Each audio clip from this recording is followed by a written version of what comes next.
മലബാറിന്റെ വാണിജ്യ തലസ്ഥാനമാണ് കോഴിക്കോട്. ഇത്തവണ വികസനമാണ് മണ്ഡലത്തിലെ പ്രധാന ചർച്ചാ വിഷയങ്ങളിലൊന്ന്. ജനപ്രതിനിധികളിൽ നിന്ന് അഭിപ്രായം തേടി പ്രകടന പത്രിക പുറത്തിറക്കി വോട്ട് ചോദിക്കുമെന്നാണ് LDF സ്ഥാനാർത്ഥി എളമരം കരീമിന്റെ പ്രഖ്യാപനം.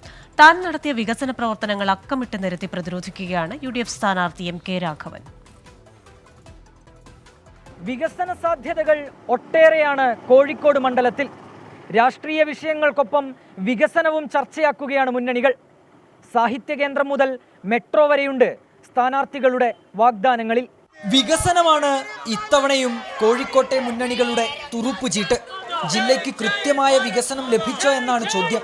കഴിഞ്ഞ 1.5 പതിറ്റാണ്ട് കാലം വികസന പ്രവർത്തനങ്ങൾ എത്തി നോക്കിയിട്ടില്ലെന്നാണ് ഇടതുമുന്നണിയുടെ വാദം. രാജ്യസഭാ MP ജോൺ ബ്രിട്ടാസ് മോഡറേറ്ററായി ഇടതു സ്ഥാനാർത്ഥി എളമരം കരീം MP പങ്കെടുത്ത വികസന സെമിനാറിൽ ഉയർന്നത് സിറ്റിംഗ് MPക്കെതിരായ രൂക്ഷ വിമർശനങ്ങൾ. ലോകസഭ അംഗമെന്ന നിലക്ക് കഴിഞ്ഞ 15 വർഷക്കാലമായി കോഴിക്കോടിന്റെ വികസന മുന്നേറ്റത്തിൽ എന്തെങ്കിലും ഒരു അടയാളത്തെ ബാക്കി വെക്കാൻ ഇതുവരെ നമ്മുടെ MP ആയിരുന്നയാൾക്ക് സാധിച്ചിട്ടില്ല. മാലിന്യ സംസ്കരണത്തിന്റെ കാര്യത്തിൽ കഴിഞ്ഞ ജനപ്രതിനിധി ചെയ്തത് ഞാൻ അതിന്റെ കൂടെ ഉണ്ട് എന്ന് ബോധ്യപ്പെടുത്തുകയും തിരിച്ച് അതിന് വിരുദ്ധമായിട്ടുള്ള സമരത്തിനകത്ത് അണിനിരക്കുകയും ചെയ്ത ഒരു അനുഭവം നമ്മുടെ മുന്നിലുണ്ട്.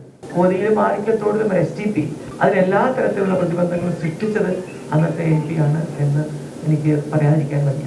ഇടതുമുന്നണിയുടെ വിമർശനങ്ങളെ വികസന പട്ടിക നിരത്തി വെല്ലുവിളിക്കുകയാണ് MK Raghavan MP. Medical college 200 കോടിയുടെ മൾട്ടി സൂപ്പർ സ്പെഷ്യാലിറ്റി ആശുപത്രി, ക്യാൻസർ സെന്റർ 38 കോടിയുടെ പ്രോജക്റ്റ്, അതുപോലെ മാനസികാരോഗ്യ രംഗത്ത് ഇൻസ്റ്റിറ്റ്യൂട്ട് ഇംഹാൻസ്, അതുപോലെ തന്നെയാണ് ഭിന്നശേഷിക്കാർക്ക് വേണ്ടിയുള്ള CRC കോമ്പസ് റീജിയണൽ സെന്റർ, ഇതെല്ലാം കാണുന്ന സ്ഥാപനങ്ങളാണ്. അതുപോലെ തന്നെയാണ് റെയിൽവേ സ്റ്റേഷൻ 471 കോടിയുടെ പ്രോജക്റ്റ്. ഈ പ്രോജക്റ്റിനെതിരെ സമരം ചെയ്ത ആളാണ് ഇത് പറയുന്നത്, ആലോചിക്കണം. ഇതെല്ലാം കണ്ണടച്ച് ഇരുട്ടാക്കാൻ കഴിയില്ല. ഗതാഗത സൗകര്യങ്ങൾ, ടൂറിസം വികസനം, ബേപ്പൂർ തുറമുഖം, ഇങ്ങനെ LDFന്റെ പ്രകടന പത്രികയിൽ വാഗ്ദാനങ്ങൾ ഒരുപാടുണ്ടാകുമെന്ന് എളമരം കരീം MP. UPA ഗവൺമെൻറ്റിൻ്റെ കാലത്ത് പോലും UPAയുമായി ബന്ധപ്പെട്ട മെമ്പറായിരുന്നു ഇവിടെ ഉണ്ടായിരുന്നത്. നമുക്കത് ഉപയോഗിക്കാൻ പറ്റിയിട്ടില്ല. അത് ഉപയോഗിക്കാൻ തിരഞ്ഞെടുക്കപ്പെടുന്നവർ നടപടിയെടുക്കണമെന്നാണ് ജനപ്രതിനിധികൾ പറഞ്ഞ അഭിപ്രായം. അത് വളരെ ശരിയാണ്. കോഴിക്കോട് വിമാനത്താവളം, കോഴിക്കോട് റെയിൽവേ, കോഴിക്കോട് തുറമുഖം, ബേപ്പൂർ തുറമുഖം, പിന്നെ ടൂറിസത്തിൻ്റെ സാധ്യതകൾ, വിദ്യാഭ്യാസ ഹബ്ബാക്കി മാറ്റണം എന്നുള്ള അഭിപ്രായം, ഇതെല്ലാം നമുക്ക് കേന്ദ്ര സർക്കാരിൻ്റെ മുന്നിലും കേരള ഗവൺമെൻറ്റിന് മുമ്പിലും വയ്ക്കാവുന്ന നിർദ്ദേശങ്ങളാണ്.